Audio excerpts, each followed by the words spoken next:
Hoy en CND Escucha tenemos la compañía de una mujer espectacular, excepcional. Una mujer que ha dedicado su vida al mundo de la cultura y que hoy, en el cenit de su carrera, está asumiendo el Ministerio de Turismo, el Ministerio de Cultura de la República Dominicana. Pero esta asunción tiene dos valores importantes. El primero de ellos es que doña Carmen Heredia, una mujer entregada a la cultura, como decía, desde el primer día de su vida prácticamente, desde su historia y desde antes de nacer. Hoy es la primera ministra de Cultura en la historia de la República Dominicana. Por lo tanto, bienvenida, doña Carmen. Muchísimas gracias. Vamos a empezar no con usted, sino con sus ancestros, con su unión a la cultura desde el siglo XIX, por lo menos. Usted es familiar directa, su familia fue familiar directa, de don José María de Heredia y Heredia, uno de los poetas jóvenes más renombrados del siglo XIX en Iberoamérica. Don José María Heredia y Heredia, un hombre que nace de una familia española que viaja a la República Dominicana, que se establece en la República Dominicana y que desde ahí emigran hacia Cuba, y de Cuba viaja a muchos países del entorno, convirtiéndose en el, digamos que, poeta de referencia de Cuba, de Santiago de Cuba, donde ellos tienen incluso una calle, la calle Heredia, que es la calle quizá más importante de Santiago de Cuba. Al margen de esto, yo quisiera preguntarle a usted, ¿cómo se siente una familia tan dada a la cultura y que termina dirigiendo la cultura de un país como la República Dominicana? Bueno, realmente me siento un tanto emocionada, diría yo, pero muy satisfecha, por supuesto, porque veo que es al final ya de mi carrera pública, vamos a decir, siendo director, me he emocionado realmente, siendo ministra de Cultura, sí. He pasado por muchos cargos dentro del gobierno, de los gobiernos que se han sucedido en mi país, fui subdirectora del Museo de las Casas Reales, directora del Ballet Nacional durante 2 periodos, directora del Teatro Nacional y ahora, para culminar mi carrera, ministra de Cultura. Me siento muy feliz y muy honrada. Bueno, yo en este momento me encuentro en la isla de Cuba, donde he pasado la pandemia, estoy pasando, mejor dicho, la pandemia completa, con todo lo que significa las medidas de seguridad, de salud, que están implicándonos a todos los países del mundo y que en este momento están haciendo que esto, que en otros momentos no era tan normal, que son las entrevistas permanentes con un teléfono, porque ya no nos hacemos ni con cámaras, sino con un teléfono, nos estén dando la posibilidad de estar unidos. Pero yo quería entrar también en la simbiosis y unión de dos países hermanos como son la República Dominicana y Cuba, que a usted la unen por ese lazo familiar tan intenso y que a su vez usted tiene un libro o escribió un libro precisamente sobre su familiar, el auténtico poeta de Cuba. ¿Y cómo le llamaba usted cómo le llamó usted al libro? Bueno, fue un artículo realmente que yo escribí. Está en mi libro Desde Platea. Bueno, sí, Desde Platea. Ese fue el último que yo publiqué. Y yo lo titulé José María Heredia y Heredia, el poeta que les regalamos a Cuba. Bueno, realmente ahí hago la historia de cómo mi abuelo Mariano siempre hablaba y presumía de su primo José María Heredia y Heredia, el poeta, el cantor del Niágara. Entonces yo me decidí a buscar los ancestros de mi abuelo y me dirigí a España, fui a Palencia, él es palentino, y allí encontré su acta de nacimiento y pude comprobar todos sus apellidos que coincidían realmente con los de José María Heredia. Entonces sí, realmente confirmé que venían de la misma familia. Así que entonces escribí ese artículo, que gustó mucho, por cierto, y donde hablo de José María Heredia, como por qué motivo nace en Cuba, porque sus padres vivían aquí en Santo Domingo, pero las circunstancias políticas hacen que su familia emigre a Cuba y ya su madre, grávida, como dicen los historiadores dominicanos, nace en Cuba. Entonces, a partir de ahí, bueno, la vida de José María Heredia, de todo conocido. Ellos vuelven a Santo Domingo, sus padres, y realmente donde se educa José María es aquí, durante varios años, hasta que su padre es nombrado en Venezuela y posteriormente en Pensacola, en Estados Unidos. Así que es una vida interesante, triste, como digo yo. Él se inspira en las cataratas, su boda al Niágara lo hace muy famoso.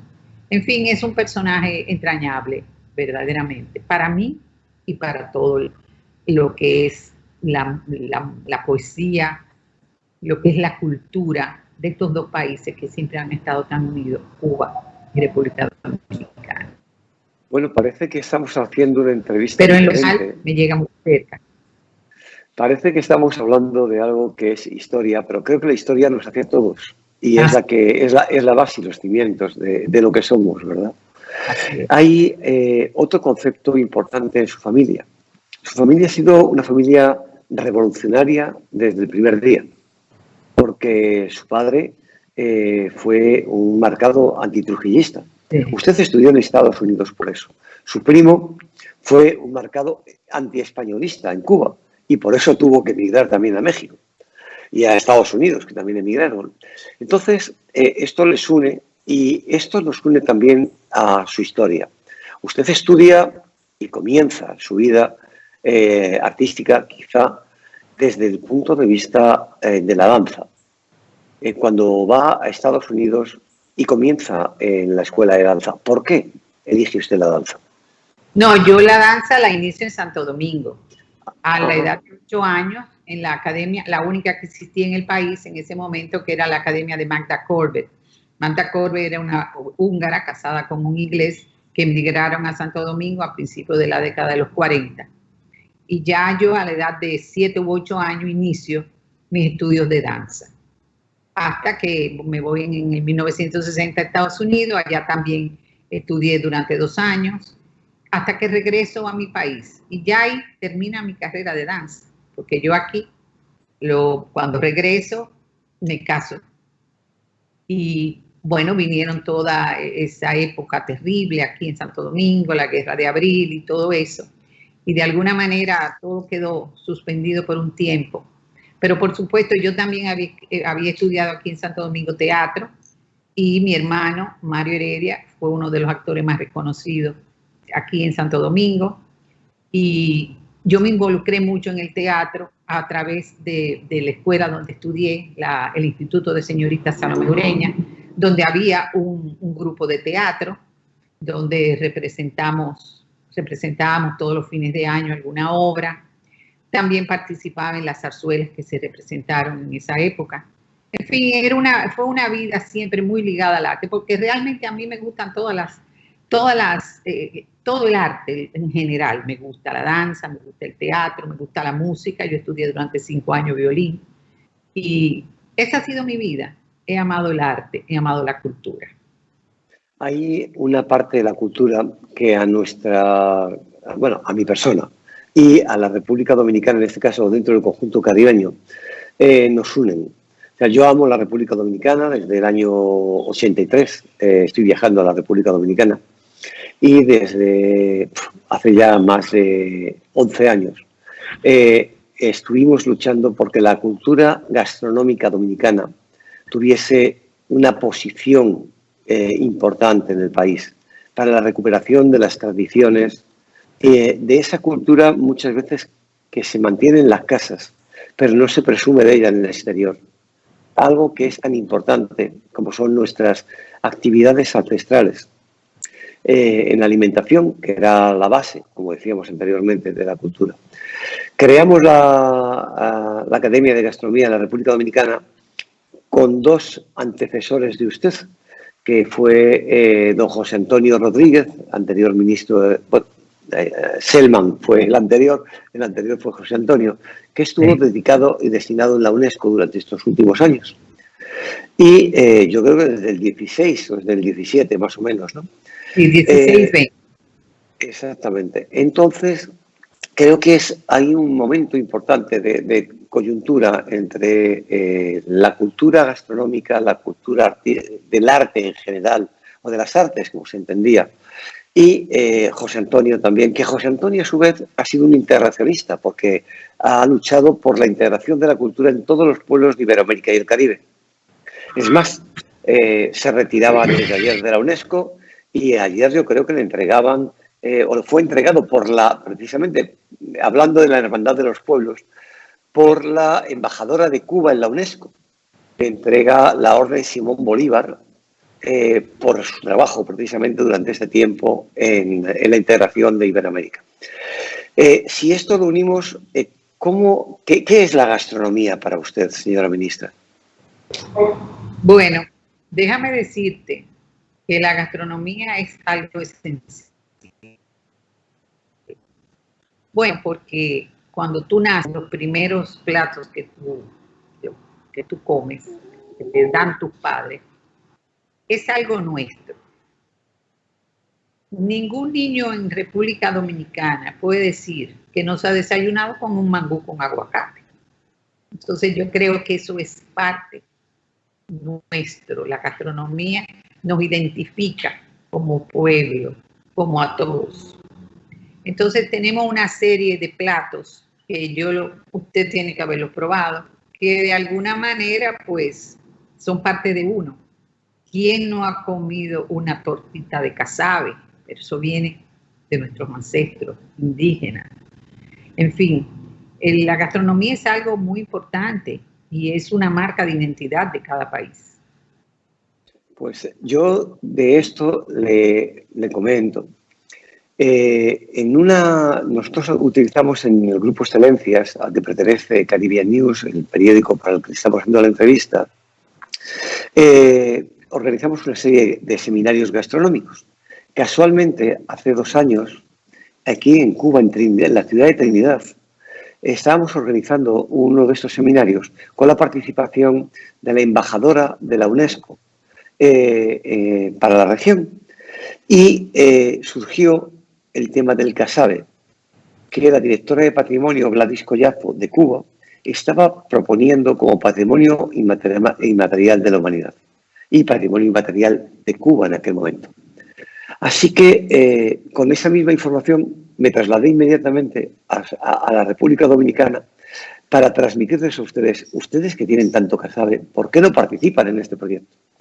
Tengo que felicitarles. Sí, vamos a participar, por supuesto que sí. Esa iniciativa de José Antonio Rodríguez, un gran amigo mío, la vamos a continuar, por supuesto. Estamos abiertos a todo lo que pueda ser proyección de nuestro patrimonio en las diferentes áreas y, por supuesto, la gastronomía es muy importante. Vamos a continuar con eso, por supuesto que sí. Yo creo que con Geo Ripley, que es una de las personas que en aquel momento tomó el casabe como su bandera, yo creo que cambió la bandera, le pintó la bandera dominicana en el casabe y se puso a trabajar intensamente en ello con Luis Ross, que es el presidente ejecutivo de la Academia Dominicana de Gastronomía, un hombre entrañable, y esos académicos que tienen ustedes, que tienen la mejor academia de Iberoamérica, la mejor, la más joven y la mejor. Y a su vez tienen ustedes otra ventaja de hermandad con el pueblo hermano de Cuba, que tienen también al lado, porque ustedes fueron la primera academia del Caribe, la primera constituida. Fueron el primer país nombrado capital de la cultura gastronómica del Caribe. Y Cuba fue la segunda academia constituida en el Caribe y el primer país nombrado capital de la cultura de la coctelería del Caribe. Por lo tanto, digo que las hermandades complementarias están por fuera de cualquier situación y es que la historia no se puede borrar. Entonces, hablando de su historia y de la que nos ha traído hasta el día de hoy, ¿qué proyecto de futuro?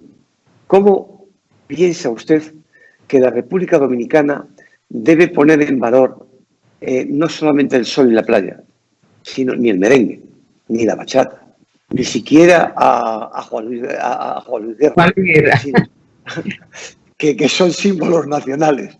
Evidentemente, cómo la República Dominicana tiene que poner su cultura como parte de la bandera de la captación de turismo para su país. ¿Qué tiene previsto su ministerio? Cuando usted dijo que habíamos sido la primera asociación de gastronomía.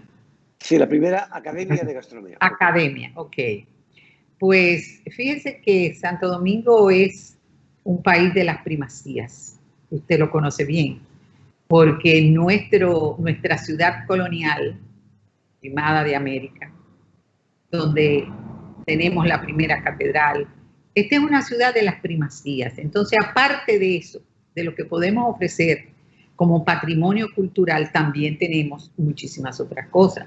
Entre ellos, por supuesto, la gastronomía. Entonces, pienso que aquí me acompaña este gran amigo, Leo Ripley. Está muy interesado en este proyecto. Como usted dice, su bandera, su escudo es el casabe. Creo que sí, que vamos a tener una interacción muy buena y este momento en que estamos viviendo de alguna manera nos frena. Quisiéramos hacer tantas cosas, pero bueno, no podemos. Pero poco a poco, como digo, este es un periodo para estar de alguna manera pensando qué vamos a hacer y sobre todo planificando para cuando ya la pandemia haya por lo menos pasado un poco, podamos entonces hacer y realizar todos estos proyectos, que son muchos, interesantes, y que son parte de nuestra identidad como país. Nosotros no solamente, como usted dice, ofrecemos sol y playa, que son las más hermosas del mundo, excúsenme, mis playas. Tenemos, como le digo, nuestra ciudad primada, nuestra ciudad, la primera instalación que hubo en el país, que fue la Isabela. Estamos ahora en pos de lograr el reconocimiento de la UNESCO. Así tenemos tantas cosas que ofrecer, pero dentro de todo eso, porque cuando usted hace un recorrido por nuestra ciudad colonial, usted lo que está es ansioso de ir a un restaurante, a poder degustar la comida nuestra. Y ahí está la parte tan importante que es la gastronomía. Es algo más para el turismo, es algo más para exportar. Es verdad que esto que me comenta usted tiene la realidad como bandera. O sea, desde su historia, que volvemos a usted para que no hablemos solamente de la historia anterior, sino de la suya real. Usted tuvo un cargo muy bonito, que es el de directora del Museo de las Casas Reales. Subdirectora. Subdirectora del Museo de las Casas Reales. Usted, que es una persona que tiene una tradición y sangre española, también sangre alemana también, por lo que conocemos. Pero esa parte de la sangre española palentina de origen, como mi padre, que también era palentino. ¡Ay! A lo mejor somos primos. Fíjese, cualquiera sabe, cualquiera sabe. Entonces, bueno, tenía una abuela que era catalana, de Canet de Mar, mi abuela materna. Bueno, ahí tan arriba no llegué, pero vamos, yo bajé. Mi familia bajó. Pero sí, realmente, teniendo en cuenta estas afinidades y sobre todo que cuando hablamos del Museo de las Casas Reales, suena un poco extraño diciendo si en Dominicana no hubo reyes o no hubo ningún rey físicamente allí, hubo virreyes, ¿no? Pero ¿cómo se analiza, cómo se puede ver y cómo se puede transmitir que viajando a la República Dominicana se pueden encontrar valores como la Casa de Colón, la primera tumba de Colón, el Faro, aquella plaza de España tan espectacular que ustedes tienen? De la casa. Esa calle de las Damas que le permite a usted pasear tranquilo. Y cuando llegamos a un museo, En esa calle nací yo. Vaya, qué maravilla. En el momento en que yo nací, le habían cambiado el nombre, se llamaba Colón. Cuando Trujillo cae, entonces vuelve y recobra su nombre Las Damas, pero ahí nací yo. Entonces yo amo la ciudad colonial, ahí nací y me crié. Qué bonito, qué bonito. Entonces, ¿qué nos podría hablar? No solamente de ese museo que usted fue su directora, pero que tiene ese sabor tan bonito. Sí. ¿Cómo puede un turista involucrarse en la historia de un pueblo a través precisamente de un museo como ese que usted dirigía? Explíquenos, díganos qué puede encontrar. Bueno, ahí se pueden encontrar muchas cosas, la verdad. Lo primero es su edificación. Es una casa bellísima. Está frente a la Plaza de España. Cuando usted mira hacia el este, lo que se encuentra es la Alcázar de Colón. O sea que desde ese punto de vista, hermosísimo, es hermoso. Pero el Museo de las Casas Reales fue una sede de grandes acontecimientos y fue donde estuvo la Real Audiencia y la Capitanía General de Indias. Entonces, ahí venía lo que la conquista los conquistadores españoles iban encontrando en otras tierras, aquí venía todo. Entonces, esa es otra de las cosas importantes de ese museo, porque albergó toda una cantidad de acontecimientos que se iban produciendo a través de la conquista. Es hermosísimo, usted lo conoce. Cuando yo fui su directora, como siempre estaba ligada al arte, entonces yo formé un grupo de teatro clásico donde hacíamos presentaciones, bueno, un grupo pequeño, pero teatro clásico sobre todo, y lo hacíamos en el patio del museo y también en la Plaza de España. Bueno, esas cosas luego no se continuaron, pero bueno, me queda la satisfacción de que pude hacerlo. Así que para mí hablar de la zona colonial es algo entrañable para mí. Ser la primera mujer que ocupa un cargo como ministra de Turismo le da dos entidades. Uno es precisamente la posición de la mujer en la vida política de un país, pero sobre todo en la vida cultural de este país.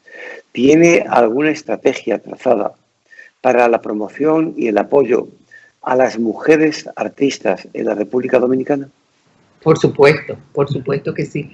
De hecho, aquí la mujer, la artista dominicana, tiene muchas posibilidades y realmente ha ocupado sitiales, tanto dentro de la música, de la actuación, de la danza. Nosotros tenemos grandes artistas y por supuesto tendrán todo nuestro apoyo en la medida de que las cosas se vayan normalizando. Tenemos ballet nacional, tenemos ballet folclórico, danza moderna, tenemos muchos grupos de teatro que estamos protegiendo y seguiremos protegiendo.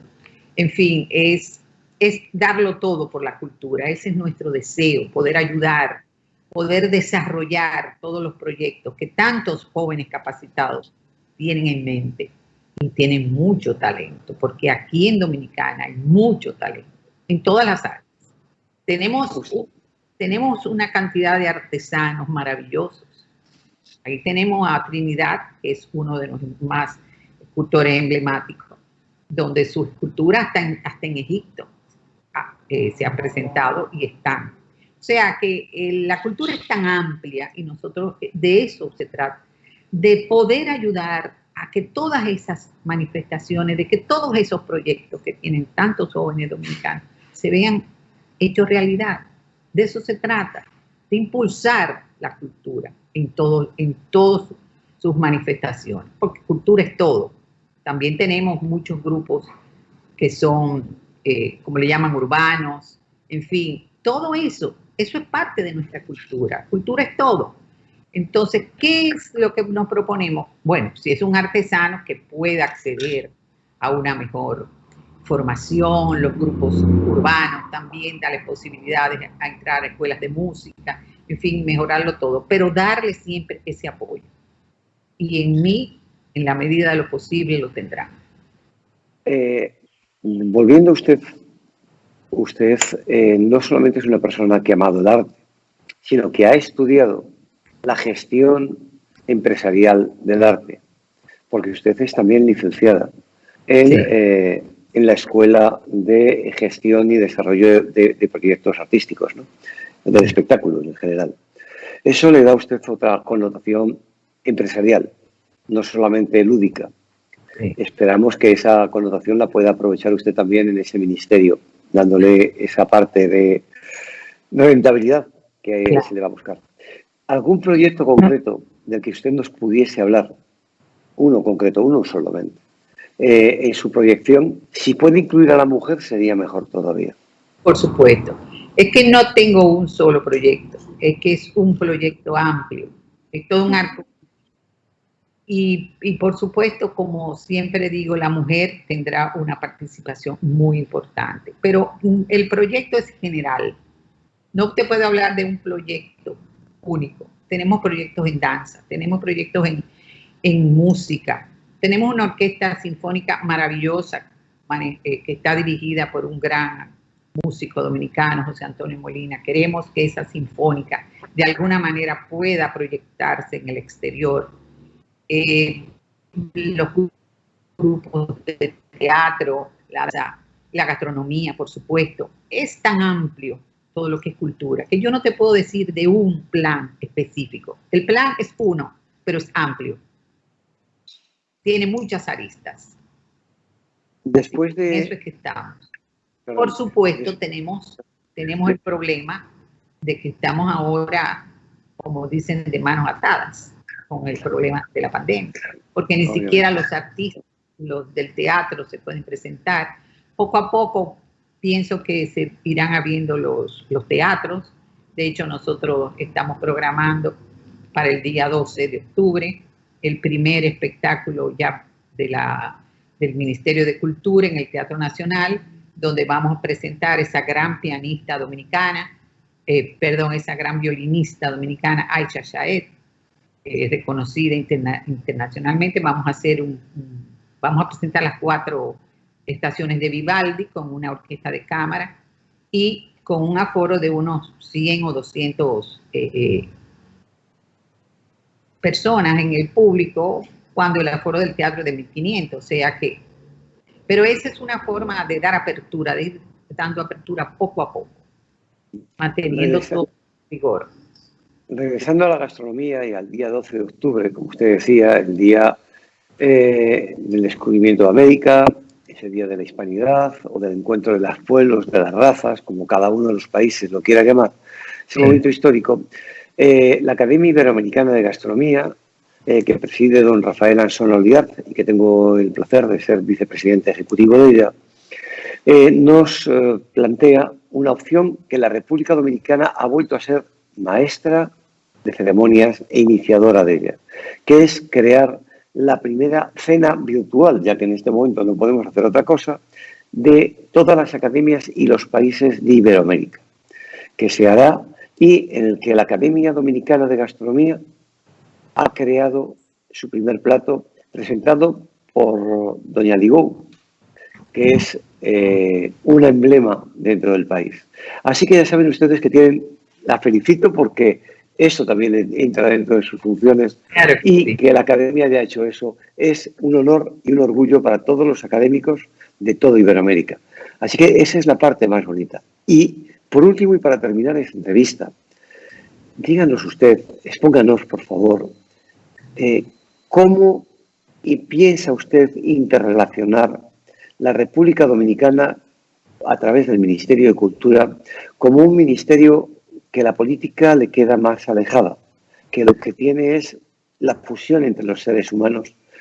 ¿Con qué países va usted a estar unida directamente con una trayectoria en los próximos... Bueno, cuando la pandemia desaparezca, obviamente vamos a pasar ya a la parte que nos corresponde, que le ha tocado a usted entrar en un momento tan difícil, que es difícil a su vez poder transmitir fechas. Pero ¿cuáles son los proyectos que ustedes tienen de esa fusión iberoamericana que va muy unido a alguno de los cargos anteriores que tuvo usted dentro de ese Instituto Iberoamericano? ¿Cuál es ese proyecto? Bueno, el proyecto es realmente abrirnos, tener comunicación, bueno, con Cuba y ya cuando se pueda viajar, España sobre todo. La cuestión es poder proyectar lo que es la cultura nuestra en todas las áreas. Tenemos proyectos con la Sinfónica, no solamente la Sinfónica Nacional, sino también la Sinfónica Juvenil, que de hecho estuvo en Alemania hace 2 años. Queremos ver cómo nosotros podemos planificar giras de nuestras orquestas, que nuestros teatristas, nuestros grupos de teatro puedan viajar. Y sobre todo vamos a empezar por el área del Caribe, que es lo más cercano. A Puerto Rico tenemos una gran comunicación con Puerto Rico, de hecho tenemos muchos dominicanos viviendo allá, puertorriqueños viviendo aquí. Entonces es tan amplio todo y yo lo veo como algo de futuro. Cuando pase todo esto, podemos abrir las puertas, podemos viajar, podemos proyectarlo todo, lo que es nuestra cultura. De eso se trata. También hay algo muy importante, que son las ferias del libro que nosotros hacemos todos los años. Eso es vital, siempre hay un país invitado y las ferias del libro son un evento esencial del Ministerio de Cultura. Las bienales también son importantes. Tienen unos cuantos años que no se realizan, pero nosotros pensamos retomarlo a partir del año que viene y se continúen como otra expresión de lo que es las artes plásticas en nuestro país, que tenemos maravillosos pintores reconocidos. Así que lo que yo espero es que usted venga por aquí pronto para que pueda visitarnos y nosotros poder de alguna manera mostrarle las cosas que tenemos, que ya usted conoce muy bien, pero volverlas a ver será un placer acompañarlo. Muchísimas gracias. Hoy queremos despedir desde CNE de Escucha a una mujer integral, a una mujer que entiende del negocio del arte, de la ejecución. Sí. Es muy importante porque recuérdese que es lo que se conoce como la economía naranja. Yo creo que es lo que se puede exportar, lo que pueda producir divisas, vamos a decir así, la economía naranja es muy importante y eso sale de la cultura, de nuestros creadores. Así que en eso estamos y que el mundo, por favor, nos permita, después de todo esto que estamos pasando, poder hacer, poder realizar. También es importante describir a la hora de despedirnos que usted no solamente empresaria, no solamente artista, es también periodista. Ha sido usted crítica de arte durante de arte y de teatro durante muchísimos años. Sí. También es usted escritora y tiene unos cuantos libros publicados. Por lo tanto, digamos que en la República Dominicana, en este nuevo gobierno, ha elegido a una persona que aúna en ella misma muchas personas, que a su vez no solamente es política, no solamente tiene una tradición revolucionaria ancestral, sino que la hermandad y la justicia es una de sus banderas y eso es lo que nos han explicado y lo que hemos podido conocer de ella. En esta entrevista hemos tenido a un ser humano brillante, claro y con un hándicap. Se llama pandemia, que sin embargo no paran de trabajar para poder conseguir que esta pandemia no sea el freno de la entrada de un nuevo gobierno que va a evolucionar y va a intentar revolucionar, entiendo que es su visión, una de las estrategias de la República Dominicana, que es presentarse, y creo que en esto está unida a gobiernos anteriores también, porque el presidente Danilo Medina hizo una labor muy fuerte respecto a este tema, y es presentar la República Dominicana como mucho más que sol y playa. Así que le deseo muchísima suerte en su nuevo mandato. Nada más ir por Dominicana, tendrá usted mi aviso y me encantará conocerla personalmente. Perfecto. Doña Carmen, un auténtico placer haberla conocido y haber tenido la posibilidad de conversar con usted. Muchas gracias, el gusto ha sido mío. Así que lo espero pronto aquí en Santo Domingo, Primada de América. Así será.